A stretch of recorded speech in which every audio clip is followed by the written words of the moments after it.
So, how do we respond to the rising tide of anti-Christian hatred?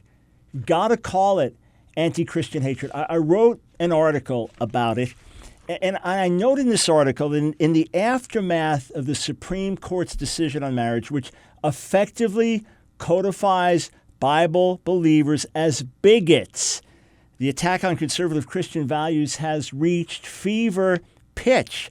Now look, this is not the slightest surprise. I and many others, we've been warning about this for some time now. But the ferocity and ugliness of it is still shocking, and it's something we must be prepared for. And let me add, something we need to know how to respond to.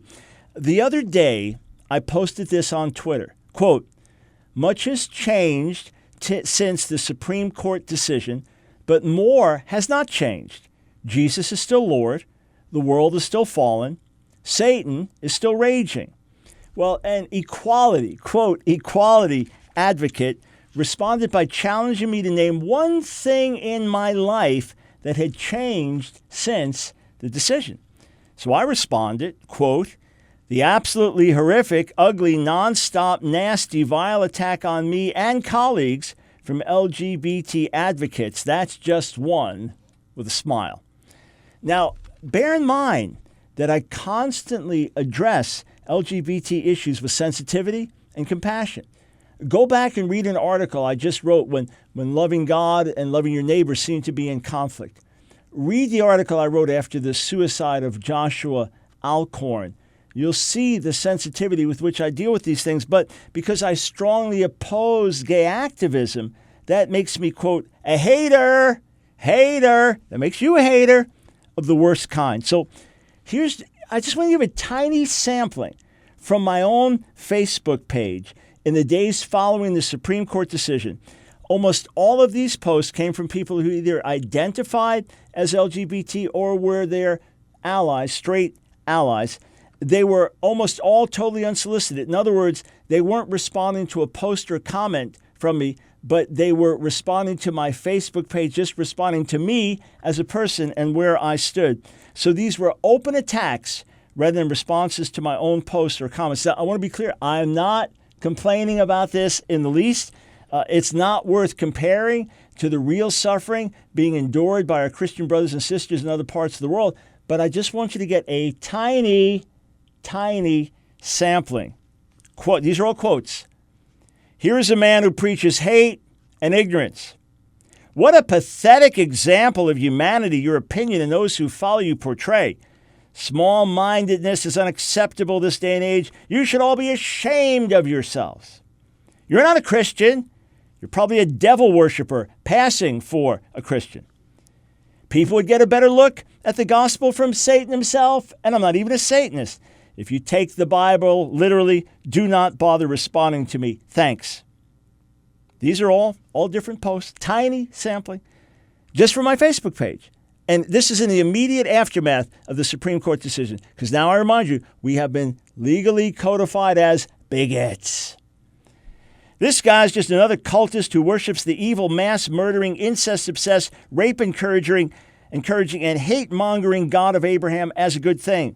Anyone who worships evil is good and claims that basic human rights is something to be fought against is a threat to civilization and a terrorist." This is the kind of nonsense rhetoric coming my way on a daily basis. "Just another cult leader. Disgusting. A very hateful, stupid person. The worst kind. Completely ignorant. Shut your mouth and mind your business. Just another brainwashed, uneducated Christian.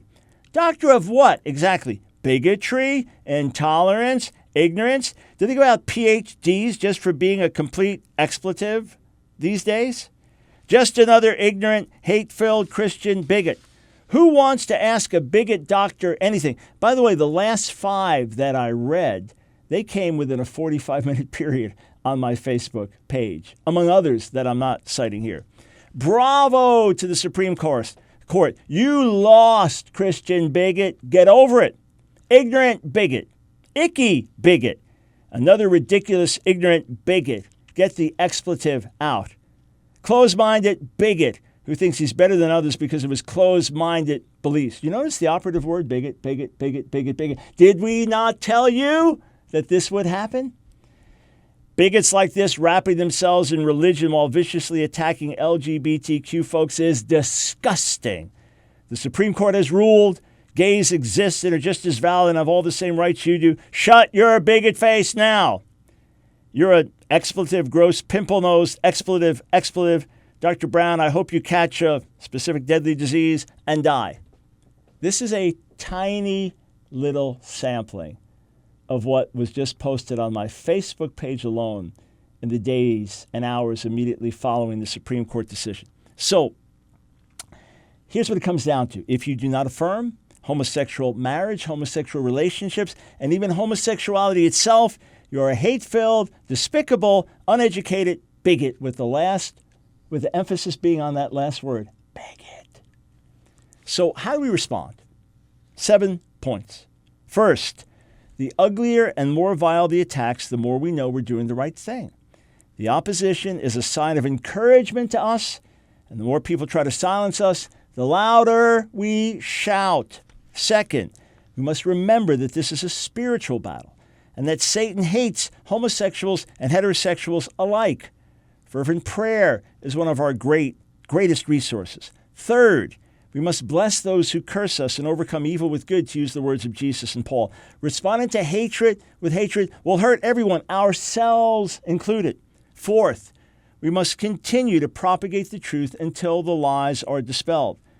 Cutting through the emotional arguments and rhetorical attacks and doing our best to get people to think, sometimes by asking questions. Fifth, we must remember that Jesus already warned us that the world would hate us for doing what is right, and so we must renew our resolve to stand firm with backbones of steel and hearts of compassion. Sixth, we must determine afresh to bring the good news of the gospel to everyone, knowing that our ultimate counterculture weapon is the message of the death and resurrection of the Son of God. Seventh, we must pray for revival and visitation, knowing that only a massive move of God can turn the tide. Ultimately, whether America goes up or down, we will still continue to live for the Lord. We'll still continue to do what's right. We'll continue to reach out. We'll continue to stand strong. Therefore, forward march.